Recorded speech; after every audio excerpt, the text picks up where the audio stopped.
Hey guys, Ryan with Camp Films here. If you've ever spent hours cutting out a person or object in your footage frame by frame, stop it. Today I'm going to show you how to use DaVinci Resolve's Magic Mask 2.0 to do it easily in seconds. And be sure to stick around until the back half of the video. I'll go over some more tips so you can get the best results possible. Let's get started.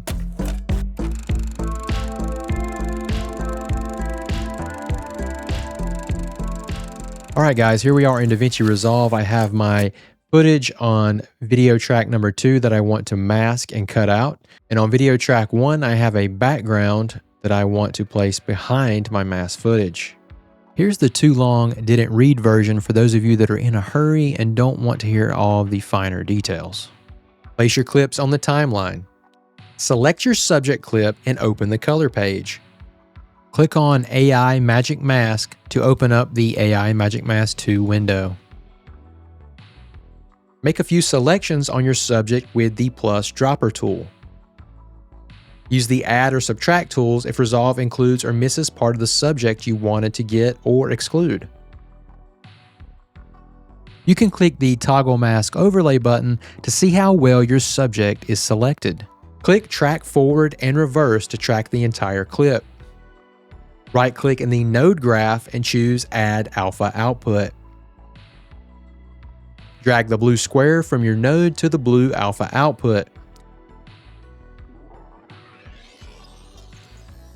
Turn off the red mask overlay to see your finished composite.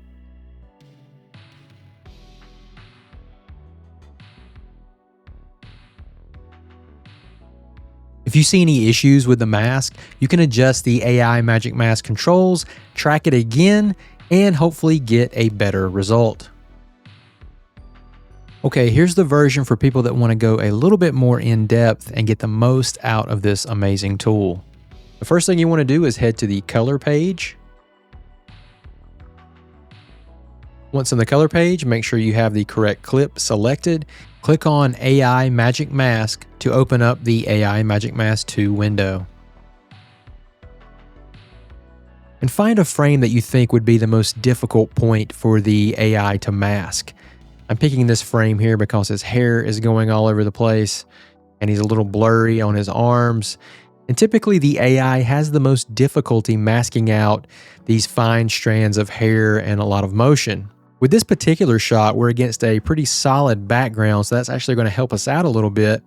Once you have everything dialed in, you're going to select the plus eyedropper tool here in the Magic Mask window and select a couple of spots on your subject that you think give it some pretty good reference points for tracking. I've made about 5 selections here. Sometimes you don't need that many, and it will highlight your selection. You can also invert the mask here as well so you can see what part of your background is selected. Now down here in the Magic Mask window, you're going to see some options here to the right. You're always going to get better results if you pick the better option in the quality box here. I always make sure to select that first. Also turn up the Smart Refine a little bit. I'll add some blur radius, a little bit of smoothing, a little bit of post filter, some denoise, and I'm going to lower my in and out ratio very slightly. Keep in mind that once you track the mask, altering some of these options will make you have to retrack. Once you have the settings dialed in, you're going to click track forward and reverse. Depending on your system, this may take some time to run as it tracks the subject. All right, now your subject should be tracked all the way through the shot. But you're probably wondering, why is he not cut out yet? Now we're at the point where most people get tripped up using the Magic Mask. Well, you're going to need to go up here into the top right corner where you put your nodes, right click, and you're going to add an alpha output. Now you should see this little blue output show up. Grab the little blue box here, and you're going to connect it to that alpha output. Voila! Now you can see that our background has been masked out and our subject is visible on our new background. Magic Mask finds your subject automatically, but it doesn't actually remove the background until you connect an alpha output and tell it you want to do so. This one step is what tells Resolve to make everything outside the mask transparent.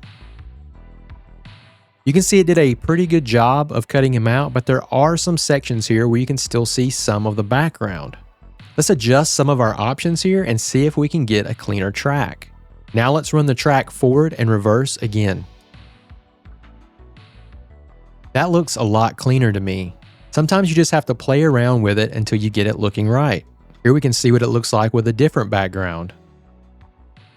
And here's a couple of shots that I masked out earlier using the same technique. I chose these because they're very difficult to mask out with all the flowing hair everywhere. But you can see it did a pretty decent job, and I could dial it in even better if I wanted to spend the time and fine-tune it. The quality of how this turns out is also really going to depend on the subject and the background, how the lighting matches, and how you can blend those two together the best way possible. If Magic Mask can do this good a job with subjects with busy backgrounds and all of this fine hair flowing all over the place, imagine what it could do with a really simple subject that you're trying to track. Here's a couple of final tips to help you get the most out of the AI Magic Mask 2.0. If your subject disappears completely, you probably forgot to connect the alpha output. If the mask isn't perfect, don't panic. Use the subtract tool to remove unwanted areas that are still showing up. Hair and fast movement are always the hardest to track. Sometimes running the track a second time with different options gives you better results. Magic Mask isn't just for replacing backgrounds. You can also isolate someone for color grading, blur everything behind them, you can add lighting effects, or create some really subtle cinematic looks.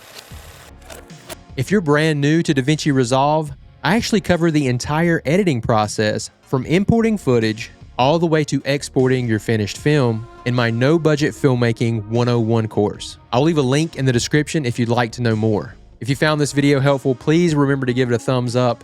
Subscribe if you're not already, it really helps the channel. And leave a comment below telling me which DaVinci Resolve tool you'd like me to cover next.